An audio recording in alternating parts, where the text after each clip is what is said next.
Bạn đã từng có cái ngày mau tam son giá ngày muốn dương riêng đồng pi xe bún ide bún đã từng có cái chả mót 7-Eleven យើងអានពេញថា Sebung Ide Bung ហើយបន្ទាប់មកអ្នកទាំងអស់គ្នាក៏បានរៀន McDonald យើងអានថា McDonald ថ្ងៃនេះយើងនឹងជួបពាក្យនឹងដែរប៉ុន្តែយើងកាត់ឲ្យវាខ្លីហ្នឹងហើយរីឯនេះដែរគឺ Starbucks កាលយើងរៀនពីមុនអ្នកទាំងអស់គ្នា Starbucks ហើយរូបភាពនេះផងដែរកាលយើងរៀនពីលើកមុនអ្នកទាំងអស់គ្នា Hollywood ចឹងអត់មាន Hollywood អីគឺជប៉ុនស្រាប់អត់បានទេអ្នកទាំងអស់គ្នាគឺ Hollywood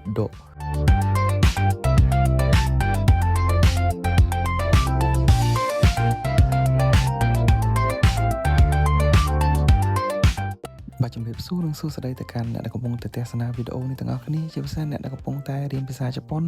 និងមានគម្រោងចង់ទៅលេងប្រទេសជប៉ុនអញ្ចឹងអ្នកទាំងអស់គ្នាដោយសារយើងប្រើអង់គ្លេសពេលខ្លះជប៉ុនខ្លះគាត់អត់សូវប្រើអង់គ្លេសគាត់សាកបានទេនៅពេលដែលយើងប្រើពាក្យ 7-Eleven នេះ Starbucks អីចឹងណាអញ្ចឹងអ្នកទាំងអស់គ្នាបានរៀនពាក្យពេញហើយឥឡូវចូលម្ដងថ្ងៃនេះខ្ញុំនឹងមករៀនពាក្យកាត់ទៅតាមសន្យាអ្នកទាំងអស់គ្នាអញ្ចឹងហាង 7-Eleven ពីមុនយើងរៀនពាក្យពេញ Sebung Ide Bung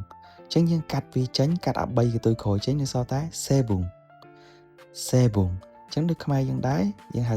7 ចឹងដល់ពេលនោះគេកាត់ Ide Bung ចេញនៅសល់តែ Sebung ចឹងអ្នកទាំងអស់គ្នាអាចនិយាយបានថា Sebung e ikibasho មានន័យថាតោះនាំគ្នាទៅ 7 នេះលក្ខណៈយើងបបួលគេតោះទៅ 7 នេះចំណែកឯ McDonald វិញអ្នកទាំងអស់គ្នាកាលពីយើងរៀនលើកមុនគឺ McDonald អញ្ចឹងគេកាត់ចេញអាកន្ទុយវែងនឹងចេញនៅសល់តែ Maku នឹងអ្នកទាំងអស់គ្នាយើងអានថា Maku អញ្ចឹងកន្លែងនេះចង់បញ្ជាក់ប្រាប់អ្នកទាំងអស់គ្នាបន្តិចយើងកាត់កន្ទុយក្រោយមិនតែកុំភ្លេចថែមឈីសៃជឺឲ្យគេអ្នកទាំងអស់គ្នា Maku រីឯហាងកាហ្វេ Starbucks វិញលើកមុនយើងរៀនពាក្យពេញមកគេគឺ Starbucks អញ្ចឹងចាប់ផ្ដើមកាត់កន្ទុយទៀតតែកាត់កន្ទុយបែបណាអ្នកទាំងអស់គ្នា Starbucks អញ្ចឹងមានថាមិនមែនតែកាត់កន្ទុយគេសរេសរងពាក្យនឹងទៀតអញ្ចឹងណាអញ្ចឹងជីសៃជឺហើយនឹងគូសុនឹងគេកាត់ចេញបន្ទាប់មកគេដកអាណូបាសឺគេដកអាទាញវែងនឹងចេញទៀតអញ្ចឹងពីស៊ូតាបាគូសុទៅជា Starbucks ហ្នឹងហើយនឹងពាក្យចុងក្រោយរបស់យើងអ្នកទាំងអស់គ្នា Hollywood ពីមុនពាក្យពេញ Hollywood អញ្ចឹងឥឡូវយើងកាត់មិនទៅពាក្យនេះគឺអត់បានកាត់ទេអ្នកទាំងអស់គ្នាគឺយើងប្រើដដែល Hollywood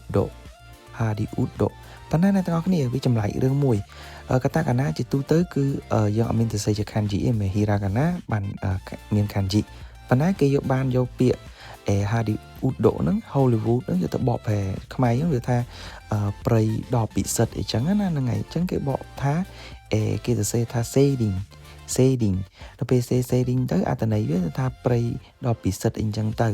តែអ្នកទាំងអស់គ្នាអាចអានអក្សរ kanji នឹងបានថា Hollywood ក៏បានដែរអ្នកទាំងអស់គ្នាអរគុណច្រើនអ្នកទាំងអស់គ្នាថ្ងៃនេះ4ពាក្យកុំភ្លេច Sebung Ide Bung ទៅជា Sebung McDonald ទៅជា Maku Starbucks ទៅជា Starbucks ហើយ Hollywood គឺនៅតែជា Hollywood ដដែលប៉ុន្តែគ្រាន់តែយើងរៀនបានអក្សរ kanji មួយទៀតដែលអាចអានបានថា shading ក៏បាន Hollywood ក៏បានអរគុណច្រើនអ្នកទាំងអស់គ្នាដែលបានទស្សនាវីដេអូនេះសូយីណេ